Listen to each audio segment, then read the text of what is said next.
ยเขาเอ่ยกันว่าเวียงทองเมื่อยามใดเมฆไกลลอยละล่องเห็นหน้านวลน้องแล้วต้องส่วนให้อาวรณ์งามผ่องสีเนื้อนลิงใดๆสร้างผลบุญปางใดเสริมส่งให้เจ้างามงอนเด่นเพียงใดห้องว่าใจน้องวางมอนพอขาดผู้สอนยามนอนท้องเศร้าโศกสันนวลน้องเวียงสวรรค์คนดีเจ้าเป็นเทพีควรเมืองแห่งนี้มานานเนื้อนวลขาวผ่องสองพวงแก้มเบ่งบานงามยิ่งได้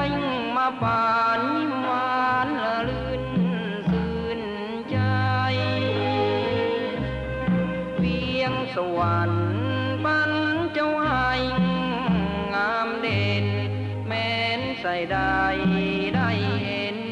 แล้วอยากเป็นเพื่อนดวงใจวาสนาจงน้อมนำมา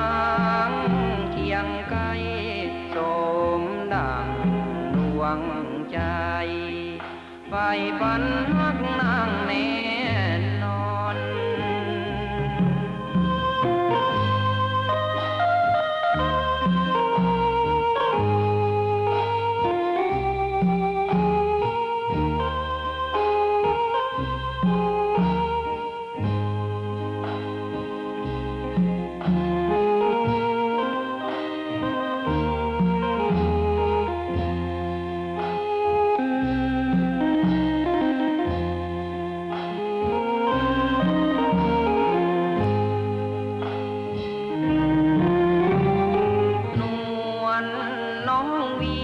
สวรรค์คนดี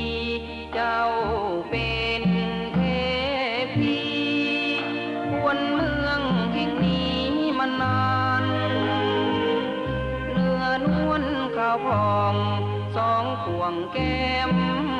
เบ่งบานงามยิ่งได้มาปานยิ้มหวานละลื่นชื่นใจสวรรค์ปันเจ้าให้งามเด่นแม้นใส่ได้เห็นแล้วอยากเป็นเพื่อนดวงใจวาสนาจงน้อมนำมาเคียงไกลสมดัง